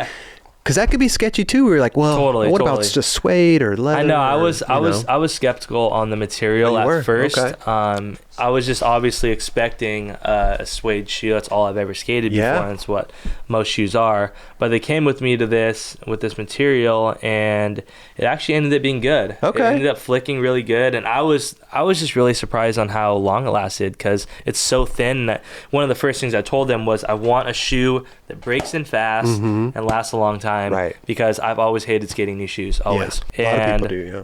I feel like that's the best thing about this shoe is it really does last a long time. It's crazy. The flick really lasts a while, and I don't only want that in a shoe for myself, but for other kids out there too, because honestly, like I skate a few days a week, but there's kids out there that skate as much as I used to. There you go. Hours and hours a day. Yeah. So many kick flips, like especially when you're just learning, you're learning tricks every day. You're doing so many kick flips and stuff. And I want kids out there to be able to skate a shoe and not have to go get a new one like a week later. Right. You know? Want it to last. Yeah, I'm really stoked the way it came out. Looks great. I really hope Looks well ventilated too. I really hope that people like it. It looks like almost like a Volk, but a cup sole ish. It looks like a mix or something. Is that right? Yeah. Is that, No, it's mainly a cup, but it has that fake Volk look. There you go. Okay. Yeah. Right. But my favorite part about it is just the comfort, to be honest. It's comfortable. Yeah, because I told them that I really want a shoe that I want to be able to skate in and just chilling after, because I've really never had a shoe like that with my past DC shoes that I've designed, and even Nike shoes I've skated. I skated P-Rods and then the Blazers. I always just chilled in Janowski's after. Oh, you did? Okay. Yeah, and this shoe is my first shoe where I actually just want to wear it all the time, no matter if I'm skating, chilling, working out, running, doesn't matter. It's good for whatever. It's really cool because it's got good heel support, which is super important for me, because I mean, dude, bruised heels are the worst thing ever. I'm sure plenty of you guys out there know that. Hot pockets. It's the worst. Right. And this like foam padding right here, it makes you real comfy, but then it kind of slims out up here, because I hate it when a shoe's too thick up here. I'm sure you guys can relate to that. It's the worst. Board feels everything in a shoe. Looks like a great shoe, man. Congrats. Yeah, that's awesome, dude. That's sick, dude. And when does that drop? Do we know? March 1st. March 1st, it's out everywhere online. March 1st. Go try out a pair. Let me know. Yeah. How you guys like them? DM him. He'll answer every DM. Everyone. That'd be no, amazing. but seriously, congrats. That's amazing. Thank you. Amazing. And I can't wait. So the white's launching first, and then you have different colors coming soon. Yep. Yeah. It's a great looking shoe, man. March 1st, Thank you. March 1st. Should we go back to DC now? Let's go back to DC, man. Because from S, you were on S, right? And then you went from S to DC. Well, wait, you left DC or S, and then you were kind of free for a little bit, weren't you? I was, yeah. Yeah. Why'd you leave S? Was it the time when it went They on put hike? Kelly on, and then it was, Was it the time that it went under? It was like around that time. It was around the time. I'm gonna say it was kind of both things. It was around the same time. Everything was happening with Element. Okay. And I'm pretty sure S was kind of going under at the time. Okay. Yeah, a little hiatus. They want a hiatus. Yeah. I didn't even have a shoe sponsor for a couple of years, and then after I was back on the scene and winning contests and stuff, I think I was 16. I think it was 2011. I got on DC. How did that come around, though? Was it just, did they approach you to get on DC, or were you actively looking for a shoe sponsor? I was looking for one, but I definitely, there was only really a couple options out there that I was interested in. It wasn't, I was kind of open to things though. But the DC things, they just approached me, and it seemed right at the time, and it worked out. Okay. What were you wearing in the interim? Were you just trying out different shoes and stuff? I think I'm pretty sure I was already wearing DCs. Oh, you were? Okay. Yeah, before that. Okay. I think there was already some shoes that I liked, And it was a good fit at the time. I was stoked on their team. And I mean, I'm still totally down for DC. I think they're a really cool company. Dope. And good times. Yeah, my buddies still ride for them. Chase rides for them. He's out there killing it. They have a bunch of like good new AMs on their team and stuff. It's tight. 2 shoes. Yeah, 2 shoes, and that fade to black part. I would say will always be one of my best parts. There's definitely a lot of tricks in there that I wouldn't want to do now. You know, my skating's always like kind of changing throughout the years, and trick selection and spots I want to skate and whatnot. But when I go back and watch that part, I'm like, damn, some of that stuff is pretty heavy. It's so funny that you surprised yourself. Like watching, you're like, damn, I did that. Yeah. What's one trick that? What's like the one trick that you look back on? You're like, I don't know how the fuck I did that. There's a lot. Let's see. I know that nollie heel nose slide down west, or what was that rail? The Brea 12 rail. Oh yeah. And that was in the old element part. I still had my dreads. Yeah. And I was only 15. I would not want to try that now. That rail was round. It was long. It was long. It's kind of tall. Right before it. Yeah. And I just watched it. I'm like, I have no way I want to try that. But yeah, that's with the video part coming out. That's why I'm so stoked on this part. I feel like it's different. It's not gonna be like my last video parts I had. I mean, obviously it's gonna be a lot more. It's gonna have a lot more feeling to it because Ty's doing it. Yeah. He's obviously got the best equipment, the best experience, the most experience, the best angles, all that stuff. And I'm gonna say it's kind of more like a mini movie than a part. You know, it really has some slams in it. It has the battles. It's not just trick. You know, because I feel like a lot of my parts in the past have just been a lot of tricks, right? And I mean, they were good tricks, but in this part I didn't want to go back to 70 lip another 13 rail and go kick the back lip some 15 rail, you know what I mean? I wanted to, because honestly it gets to a point where that stuff's just kind of not worth it, you know. I want to do new tricks. I want to skate spots that I'm excited to skate. And like I said, my skating's always changing, but I feel like with this part, it's a lot of just rails. It's a lot of different types of rails, kinked rails, like gapped rails, bumped rails, whatever. Curved rails.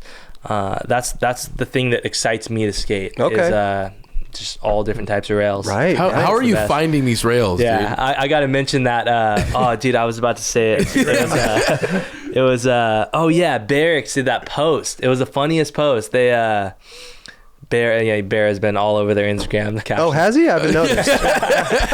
But he posted a video of me skating flat ground. I had already posted it. I was like promoting my shoe. Okay. And he was like something like, "Oh, why do you think Nyjah skates all these contests, but then doesn't want to skate Battle of the Barracks?" Which I've skated it. I remember seeing that a few times before, actually. And then he was like, "Oh, do you think he just doesn't want to win this too, or is he afraid?" And I was like, "Can I call you out?" I was like, "Wait, what?" Definitely not afraid to skate flat ground. If anything, I'm afraid to skate these fucking rails I'm skating. Right? And when I read that, I was just like, "Fuck, dude, this is funny as shit." To be honest, and I think I commented something on it, but I was just thinking like, I just want to tag all my buddies. I want to tag like Damo because he skates big rails. I want to tag like Chase and Jamie and be like, dude, honestly, I don't skate Battle of the Barracks because we'd rather be out there getting fucking buck. We'd rather be out there like doing what we like to do and what fucking excites us, and that's skating big shit. Well, Chase too, man. Oh, dude, big shit. Insane. Shit. Are you ever tripping on him like Chase? I don't think you should do this, bro. No. That dude is on point. He's crazy. It's crazy. Yeah. He has so much experience. Me and him both. How you build up that much confidence, I mean, to kids out there too, is just not going out there and just going for big shit. It's going and skating so many different types of rails to when you just see a rail, you don't even have to roll up to it because you know by the way the ground is or by how steep it is or how tall or low it is, you know exactly how much speed you need and how you need to pop, and that's really what builds up that confidence. Because even back when I was, even like a few years ago when I would go up to like an 18 rail, I'd be way more hesitant than I am now. Now when I roll up to a rail like that, I'm like, I know what needs to happen and what's going to be the safe way to go about it. You know what I mean? Tell me. Tell me what really needs to happen is you punch your mani pad. What are you thinking? No hesitation, dude. You can't hesitate. I tell kids this all the time. I'm like, if you really don't feel like you're ready to go for something, seriously, don't go for it, because that's how you get hurt. You know what I mean? Well, I thought it was interesting too, because like I've never skated with you, you know what I mean? But watching the face melters and stuff, and watching like that the 5-0 down the rail, watching your process doing that, I found it very interesting. You know what I mean? Because in my own head, I'm like, how is he going to do this? You know what I mean? And I saw you were getting on, you were kind of like playing with it almost. You were just kind of feeling it out, and like, it was very interesting to me, you know, because it's like Larry with I skate manuals. You know what I mean? So, but is that the type of process you usually do, or was it just because maybe there was dirt on the other side, was it? That's the ideal situation to have something you can jump over into. I don't want people out there to think I'm fearless. Like I still get scared as shit. When I try a lot of these tricks, I get scary. But the thing with me is like, every time I go out and film, like at least lately for this part, I'm going to spots. I have a trick in mind. It's a spot that I'm probably already familiar with. The whole part's really basically filmed around California. I'm not a big fan of traveling, so I don't. Oh, you don't like traveling? Not really. Yeah, done it enough. Flying or just flying, in general? hotels. I like being home. I like skating with my buddies. I like skating spots in California, to be honest. I'm down with that. But wait, what was I talking about? Oh, just the process of trying to like go on. Oh yeah. Like when I go to a spot, I go there knowing that I'm going to try it. You know what I mean? You got to go there with that confidence. If you go there and you're like, oh, might hop on it, might want to try this, might want to try that. Like, I go to a spot with like a couple tricks in mind, and I'm like, this is going down. And I'm not saying I just get there and start going for my trick. There's things I roll up to a ton. I might roll up to something for 20 minutes to build that hype up. But still, when I'm rolling up, I'm not being like, oh, I don't know if I want to try this or not. If I have that thought in my mind, I'm just not going to go for it. Because I mean, to me, that's just how you get hurt. If you have that hesitation, it just shouldn't happen. But I mean, it still takes a lot to go for a lot of things, you know. I mean, certain tricks I've been doing lately, I haven't even done on big rails that much. And I'll have to roll up a ton, but when I'm rolling up, I'm just thinking like, I'm just analyzing everything, my pushing, my speed, the cracks, just everything about the spot, and making sure I feel right about everything, and honestly just hyping yourself up. Sometimes it takes a while to get to that point to get yourself hyped enough to try something, but it definitely gets to a point where you're over it, and I'm like, I'm not rolling up anymore, I'm going for this right here. And then once you get that first try out of the way, you're hyped, and you know it's gonna go down. Seems like always the first try is the one where you're like, this is good. I got this. The hard thing though about a lot of like tricks going big and stuff, it's just that thought that when you're going to a spot and you're like, I'm either landing this or I'm getting hurt. There's really no in between. Like you don't go skate some 20 rail and it's gonna take 20-30 tries to land your trick. You're either doing that shit or you're getting smoked. It's either one or the other.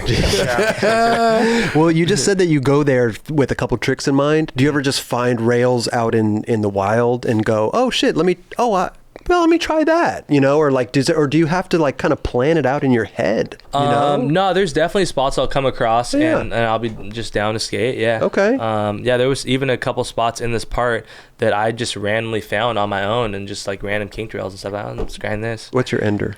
Come on, man. Let's hear it. Hey, one day. I want to hear this. Tomorrow. Tomorrow. We'll find out tomorrow. Yeah, no, there's some good stuff in this part. Yeah, like I said, I'm just stoked on it because it's different. I feel like it's the way my style's kind of developed over the past couple years, me growing up and me just really showing people what I love to skate, and it's really just rails, dude. Rails, kinked rails. I love kinked rails. Why the kinked rails? Why, dude? It's just exciting, dude. It's so exciting. It's so fun. It's crazy. I can't relate. But you've always been really good at technical handrail skating. You've always, every time you've dropped, or even street league, you're always doing like the nollie back 180 nose grind back to forward, and you're kind of you're one of the only guys that can really have control over that so fast.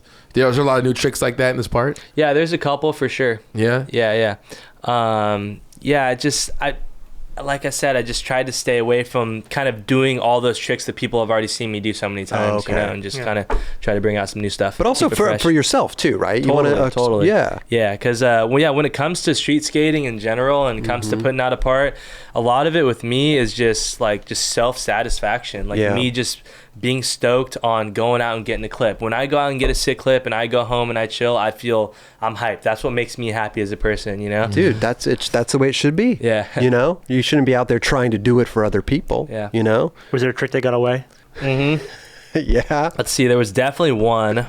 And let's see, was there any other ones? There's for sure a couple. There's mainly one, though. I tried for so long, and I was sober. It was a technical trick, though. Oh, was it? Those technical tricks get to me, dude. If I have to go back a third day, I'm like, dude, I don't know. Dude, I have one trick. I was like, if there's one trick that Nyjah, I want to see you do. Okay, I know you always did the 180 switch crook from the side, but backside. So backside 180 to switch front crook from the side. Yeah. Ooh. I know if anyone can do it. That would be sick, yeah. Please do that one. Honestly, I don't think I'll do it because I'm not that good at back threes, but someone out there should do it. Is back three nose grind down a rail. That'd be sick. I know. It's crazy. I almost did one on accident back when I was like 15 practicing in the skate park rail. Literally grinded down the whole thing, just jumped off in shock. But I think Carl Watson actually hit me up recently, DM me or something. He was like, dude, you got to do this trick. I was like, wow, that would be really sick. Someone get on that. Yeah. Back three nose grind. Do you have like a warm-up trick on a rail? Or if it's a big rail, do you just go for the trick you're going for? Do you grind it first to test it out? I'll always grind rails, yeah. Just to test it? Mm-hmm. Okay. Front grind, back grind. Yeah? I'm not a big fan of board slides. No? No. It's not that I'm like bad at them, but I'm pretty sure I'm just like kind of scarred from when I was a kid. I sacked this out rail when I was like 7 so bad, dude. I sacked the shit out of it. And then I think like 6 months, a year later, I was kickflip board sliding down my park rail. And I sacked that super bad too. And then I was like, dude, fuck board slides. Fuck board slides. We have to commit, dude. Your full body is committing to that. And if you don't get in right, you're fucked. I've always been more comfortable like going backside too, though. Like front boards, for example, just like going backside on stuff. Back lips compared to front lips, front blunts, back blunts. If you noticed, a lot of my skating is backside. Interesting. Yeah, front side flips. I always sucked at front side flips. Oh, I can do front side flips. Yeah, I can do them like on flat and like up little step ups and stuff. But you're not gonna see me go front side flips and big step. Switch is easier for you, or what? Switch, yeah. That's actually my go-to flip trick now. It's weird. Switch front side flips. Is that why you went in street league? You're like, I'm gonna go switch front side flip, and then. Fuck. And I can't believe you landed it after that too. Yeah, that slam was crazy. 20 street league wins, new shoe, new part. Jesus Christ, what's next? What is next for Nyjah? You got that Black Plague in front of him, right? Oh, that's right, the Black Plague. Yeah, Black Plague's tied. I'm a part of that, owner. How's that going? Dude, it's really good beer. You guys should try it. Okay. It actually really is, though. This is actually my favorite one. It's so good. Yeah. Oh, yeah. You've had it? Yeah, I had it last night. Dude, it's really so good. But it's you, Jordan Hoffart, Tony Hawk. Tony Hawk's a part of it. Yeah. Matt Berger, Paul Hart. Yeah, it's a whole group of people. We got Brzezinski. Troy Brzezinski. The brewery down there in Oceanside. It's sick. It's a cool place. Dope. They got a long ass ledge down there. Yeah. I'm gonna go down there and try to nose grind. That's your shit right there, dude. Well, when he first built it, I was like, dude, I actually was getting tagged in it a little bit, but I didn't get the invite to go down there. But yeah, what's next? I don't know, what is next? What are you gonna do? Battle of the Barracks? Oh yeah, Battle of the Barracks. Battle of the Barracks is not next. Honestly, too, though, this is what I commented. I was like, dude, I'm not that good at flat ground. I suck at flat ground. I don't really dude. Like. I don't spend my time though. Like I don't spend enough time skating flat grounds where I'm like, oh, I'm gonna go participate in this gnarly ass flat ground contest where these guys are doing some insane shit. Yeah. But no, I'm just gonna be chilling, dude. Honestly, I like, aside from skating and like working sometimes, doing interviews, photo shoots for random things, like maybe like once or twice a week, I live like a pretty simple life, you know? I love just like hanging out with my friends, hanging out with my chick. Me and my friends, I love going out with the boys because It's seriously the most entertaining thing ever. Why? Like, I've always said, like, dude, we need a TV show. Just, I mean, you've seen David Lowell. Yeah. Lloyd needs a and all TV those show. guys. Yeah, that's true. It's just always the funniest shit, dude. I mean, if you guys watch my stories, I'm sure you see us acting like idiots and stuff. Antics going on, and you ride your dirt bike around too. I like riding dirt bikes. Run out of gas. Run out of gas, yeah, I'm always into car stuff. I try not to waste too much money on cars because I mean, it's just a waste of money. You know what I mean? Right. What do you still got the Audi? Still got the Audi, yes. Okay. Yeah, nice. I sold the Lambo. That thing was awesome to own for like a couple years, but it's just those things. It's gotta suck in LA traffic. I'm not trying to like waste money on stuff like that. You know, I want to be able to support myself when I'm older and not have to stress on stuff. And I mean, obviously, my body's I already get sore so easily, dude. So I mean, you can't skate forever, that's for sure. A lot of pro skaters have been on the show saying that their biggest waste of fucking money is cars. Yeah, definitely. Yeah, I don't have that issue, but at the same time, you gotta Chevy Volt. You gotta reward yourself sometimes. Absolutely. Though, because, dude, that stuff, like, I'm honestly not a very materialistic person. I'm not someone that needs to go out and buy some Gucci stuff and go shopping at the mall. I hate shopping so much. I'm not someone that needs to go out and buy a bunch of jewelry and stuff. I just want, like, having a nice house, having some good friends around me, good people, good vibes, and some fun cars to drive. And honestly, like, the car thing, that stuff like motivates me sometimes. There's actually been like street league moments before. I think it was before I bought the Lambo. Where I was like, if I win this, I'm buying a fucking Lambo. So I need to fucking win this. And I mean, that stuff, you got to use that to motivate you sometimes. Do you go do jumps on your bike and stuff? Do you do a bunch of shit, or do you just cruise? I normally go up to Big Bear and ride trails with buddies and stuff. I mean, I can like do jumps and stuff, but it's just dangerous. If I ever like got super smoked riding a dirt bike, I'd be like, wow, I'm an idiot. So because I mean, I've been so like lucky, and I am so thankful with not having super bad injuries. I had my bad knee injury back like 6 years ago. Oh, you did? Just a bone bruise though. Bone bruise, kneecap, those things never heal. They seriously don't heal. How did you do that? Nollie front crook. I was trying it down this 12 rail in Florida. Yeah, I was like 17, and it just hit the ground so hard. I'm surprised it didn't shatter. Jeez. And it still hurts. Like, that's the main reason why I can't really skate every day as much as I would want to, because it just gets so sore. It gets sore. Yeah, it gets so sore. You still got your skate park? Yeah, I do. Yeah? San Clemente. It looks big. Yeah, I need to You got a lot of big shit in there. I do, yeah. I need to change some stuff up in there soon. But, dude, it's good having the big rail, though. It's really came in handy recently, because before I went and tried tricks, like, you guys got my cover, right? Where's on the other side. On the other side, yeah. Before I went and tried this, like anything like this, I just go to the park. Oh, yeah. I just practice fakie grinds. Damn, it's anything so like that. sketchy. Okay, let's talk about this. This was so scary. Was it really? It was so scary. Now, you're doing... Okay. That was the first trick that came to mind when I was talking about rolling up to things a lot, because it took me a while to try that. It was scary. Oh, really? Yeah. How many tries did it take you when you finally landed it? I think 5 tries. When you're going for something like this, right... You know your speed. You roll up to it a couple times. And are you aiming for like a certain point on the rail? Are you trying to get on like maybe halfway down or a quarter? Yeah. You can. You know what I mean? You can normally kind of use the posts to figure out where you want to get on the rail. Honestly, speed is the most important thing. Speed and balance. Okay.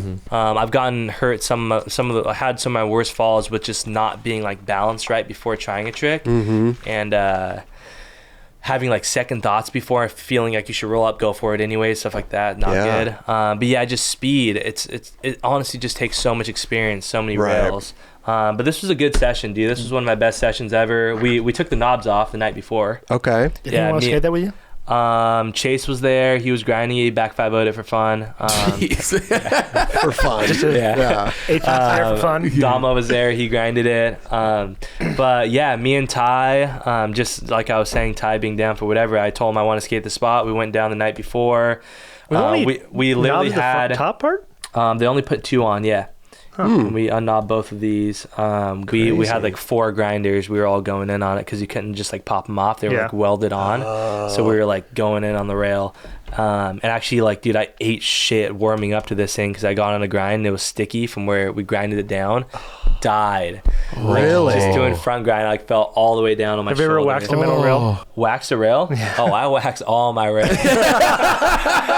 Dude, I'm like wax king when it comes to rails. Really? All my friends are always so over me. Yeah, dude. Why do you wax the rail? I mean, you should have, obviously. Because I'd rather slip out than get stuck. That's always what I tell kids, dude. It's always better to slip out than get stuck. I remember seeing you like show up at Stoner one day. You walked through the gate, you waxed everything you wanted to skate, and then you did this marathon line around the fucking entire park. I was like, are you fucking kidding me? Dude, that's one thing I just don't understand about skaters. Like, I know some people got that style where they skate super fast and they push through stuff, and you hear that grind. You can hear there's no wax. And I mean, don't get me wrong, that's awesome. And I think it's actually really gnarly.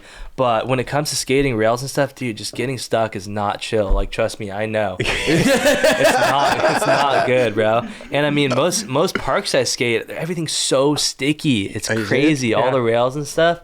I'm just like, fuck, dude, you guys need a little wax. But I try to not be that. I think that's the thing with wax though, because like when dirt gets in wax or whatever, it kind of becomes like gummy and like it feels like sandpaper almost. Yeah, I also hate being that dude that like going to skate parks and waxing everything. Like I try to at least like ask people like, oh, do you mind if I wax it? Because I mean, so it's personal preference. Well, you know what I mean? Too, but I mean, if you're waxing a rail, you got to let somebody know that you wax a rail. Totally. You know what I mean? Like, you can't just be like, watch this.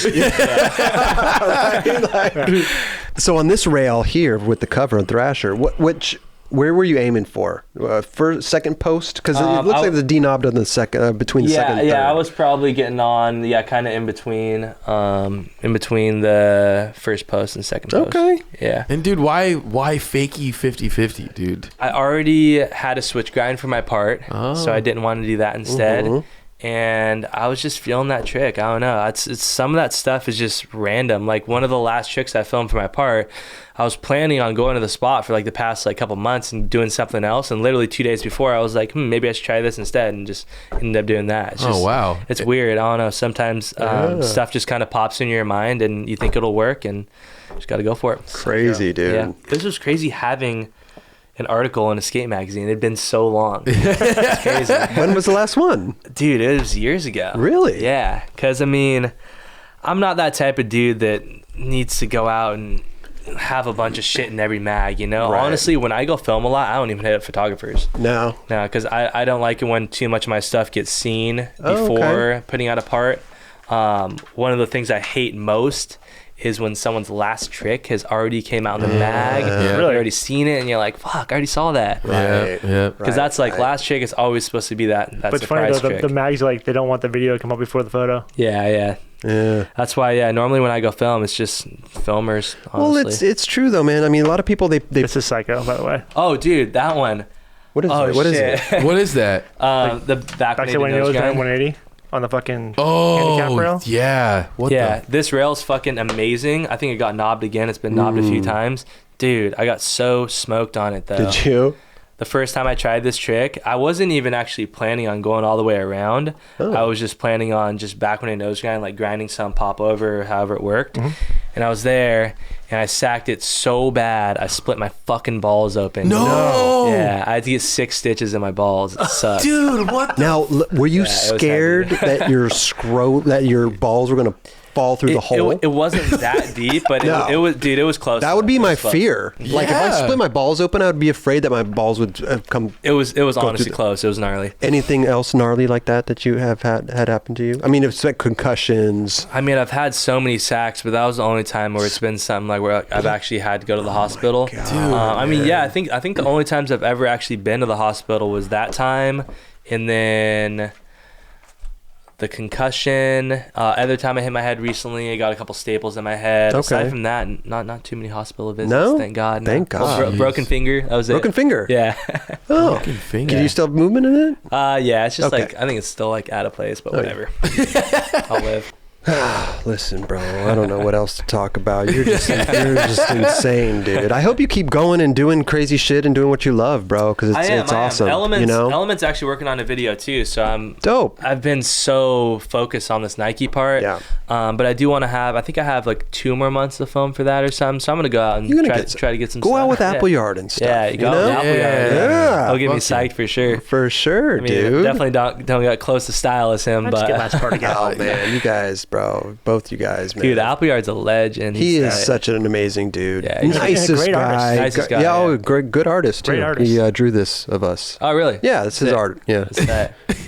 I told him not to quit his day job. Dude, I love seeing those older dudes just still keep going and still skating. That's one of my favorite things. Like guys like, I'm gonna say people that really stand out are Appleyard, Cole, P-Rod, Reynolds. Oh yeah. Like people that like you don't have to be out still filming parts. You really don't. Yeah. I mean, you've proved everyone that you're like one of the gnarliest skateboarders ever, but you're still out there progressing. You're not even filming parts. Like P-Rod, I commented on his post the other day. I was like, dude, you're always progressing. Yeah. And because I see him post like leg tricks and stuff. He's like, oh, a couple new tricks today. I'm like, damn, like that's true dedication for skateboarding right there. And I mean, that's something that's always inspired me, because when at 10 years from now, when I'm like 33, I still want to have that love for it, and I still want. 10 years from now, you'll be 33. I know. That's how old I am, dude. Yeah. But yeah, I'm like, I still want to go out and get buck and like learn new tricks and stuff. So yeah, props to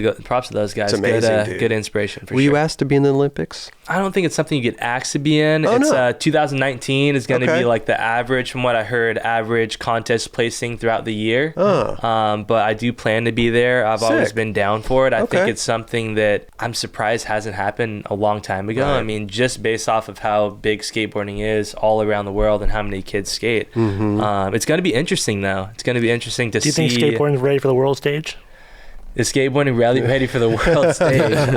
Yeah, I mean, honestly, I think it is. I think it's that whole like concept of people being against skateboarding being a sport, all that stuff. It's like, dude, skateboarding, it just like anything else, is gonna evolve into something bigger. Right. I mean, look at so many people skate out there in the world, millions of kids, you know. It's gonna get to that point at some time, and it might as well be now. And I mean, I'm just stoked that I have a chance of being a part of it. If I can be a part of it, I'm super down. I heard they're gonna take like 3 skaters from like the main countries, like the US, Australia, Brazil, and I heard it's going to be like average contest placing throughout 2019.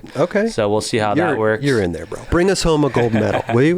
We could put it right here. I'll try to. Yeah, we could put it right here. Bring us home a gold. I think that's one of the cool parts about it too, is just people being able to represent their country. Sure. You know, I think that's awesome. I mean, it's going to happen. You know, you might as well go and do it. If you don't do it, somebody else will. Yeah. Right? Yeah. And we got a place for the gold right behind me. You know what I'm saying? You think Shaun White's going to end up taking like gold and vert? I don't know. Does he still skate vert? I don't think they're doing vert. No vert? No, I heard park and street. Really? He can but he just said that he wants to skate in it, right? Yeah. Oh, did he? He could. He could probably do good in park. Yeah. Yeah, I would think the park. I mean, some of those park dudes are gnarly though. Yeah. It's interesting why they would. I'm so excited to watch that. I love the park guys, dude. They're so sick. I love like Grayson. Oh yeah. Raven Trichet, dude, so sick to watch. Yeah. And who else? Pedro Barros, dude. Those dudes are so gnarly. It's crazy. Who's your favorite skater? My favorite skater. All-time favorite skater. And you know, just because I'm sitting here, bro, you don't have to say me. You can pick somebody else, okay? No, seriously. No, all-time favorite. All-time fave is Chris Cole. Chris Cole. Yeah, there's people there. There's other people that come close. Okay. I'm gonna say Ardo, definitely one of my favorites, just because he really helped push that bar of skating, big stuff. Just like Chad Muska, Jamie Thomas, all those guys. You know, they paved the way of skating kinked rails and all that big stuff. Right. But I would say as an all around skater, and someone who I still like kind of fan over, it's definitely Cole. Chris Cole. You ever ask him for his autograph?